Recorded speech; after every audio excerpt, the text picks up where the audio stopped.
Everyone and welcome back to my YouTube channel. तर ना मी असं फेस टू फेस ब्लॉग ना खूप महिन्यांनी करते. खरं तर स्टार्टिंगला व्हिडिओ टाकले मी काही चॅलेंजेसचे. नंतर ना मी डिसेंबरनंतर आता ब्लॉग करते.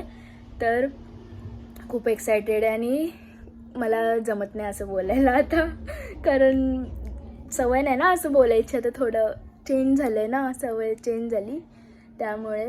आणि आता मी असे हेअर्स ओपन केलेत कारण आत्ताच मी एक हेअर केअर रुटीन करते. म्हणजे मी हप्त्यातून एकदा तरी करतेच, हे वीकमधून आज करते मी. खरं तर मी लास्ट हे हेअर वॉश केलेले कधी केलेलं, मंडेला केलेलं. त्याच्यानंतर मी अजिबात केलं नाही आहे. मी करेल बोलते आणि करतच नाही. तर आता मी करते. ते मी दाखवते कुठला हेअर मास्क ना, हेअर मास्क यूज. हा मी हेअर मास्क यूज मास्क काय यार बोलतात एक येत नाही मला. तर हा आहे अलसीचे बीज म्हणजे फ्लेक्सीड्स आणि मेथीदाणा मिक्स केलं म्हणजे जरा येल्लो. आज मी ट्राय करते मेथीदाणा आणि फ्लेक्सीड्स हे यूज करणार आहे मी हेअरला. जेल सारखं होईल ना त्यावेळेस मग ते अप्लाय करेल मी. जो हेअर मास्क यूज करते ना, म्हणजे काही थोडा तरी फरक पडला आहे हेअर्समध्ये.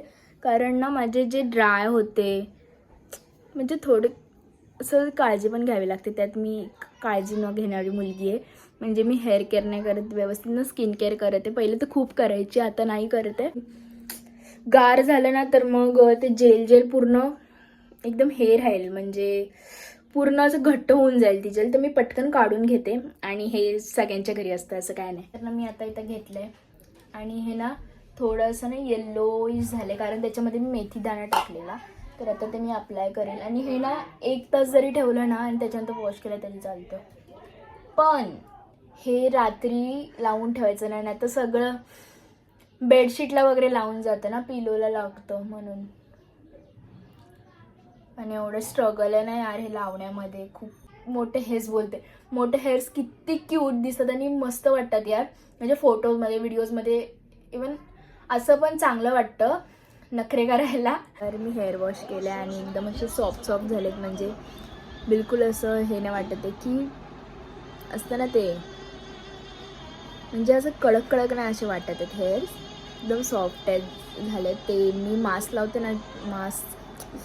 लावते ना त्यावेळेस दरवेळी ते तसेच असतात हेअर्स माझे, म्हणजे एकदम सॉफ्ट होतात. मी आता बनवते पावभाजी आणि पावभाजीची सगळी सामग्री आणली आहे. फक्त आता मी दाखवणार आहे माझी थोडी रेसिपी. म्हणजे माझी नाही, मी जसं यूट्यूबवरून बघूनच एक बनवते पावभाजी, पण मी दाखवते कशी बनवणार आहे पावभाजी. तर बघा, सगळ्यात पहिले तर मटार आहेत थोडे आणि फ्लावर, बटाटा, शिमला मिरची, गाजर आणि टोमॅटो.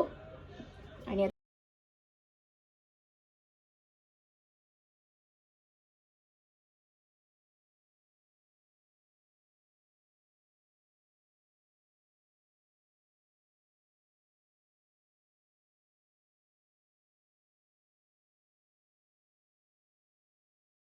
झालेलं सगळं चॉपिंग करून मी डायरेक्ट कुकरमध्ये टाकले. आता ह्याच्यामध्ये ना 3 किंवा 4 शिट्ट्या काढल्या ना तरी ठीक आहे. कुकर ना शिट्टीपेक्षा जास्त आवाज करतो कारण चिमणट सगळे ढिले, किती लावलं तरी व्यवस्थित.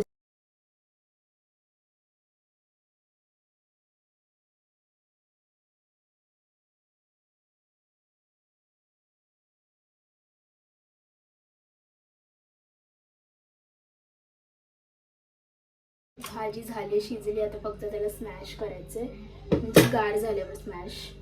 आता फक्त गार होऊन द्यायचे. बाकी सगळी तयारी झाली आहे, फक्त फोडणी आता द्यायची आणि झाली. कांदा टोमॅटो टाकून त्याच्यामध्ये थोडीशी पेस्ट टाकणार आहे.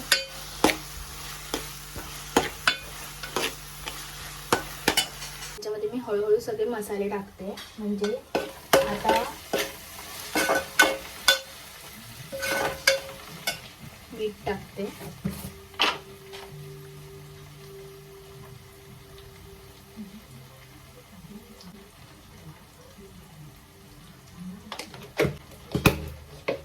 झाला गरम मसाला थोडासा, नाही तर आपण पाकिट पडणार. कोरिएंडर पावडर,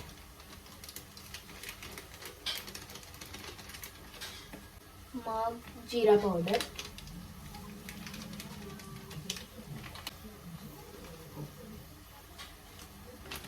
पावभाजी मसाला मेन कॅरेक्टर आहे हे वालं.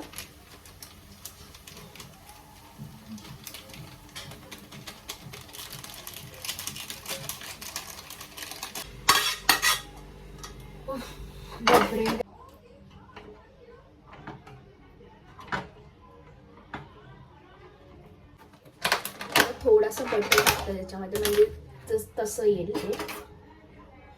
बटाटा ह्याच्यात सॉरी बटर टाकते मी. बटाटा बोल मगाशी पण बटाटा बोलली वाटतं मी.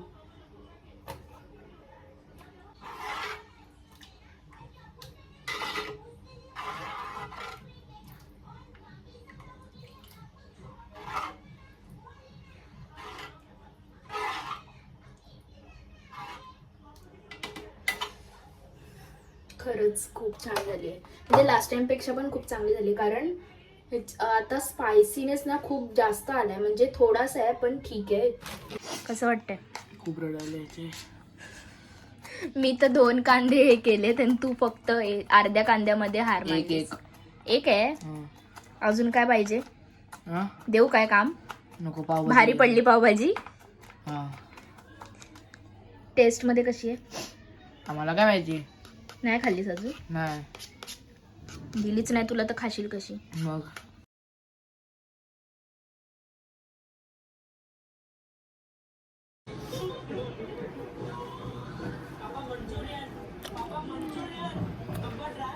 एकदम मस्त झाली आहे. त्यांची रिॲक्शन फर्स्ट बाईट. खरी खरी दे. खोटं खोटं नको. मसाला खूप टाकेल मी. दाखवली खरंच.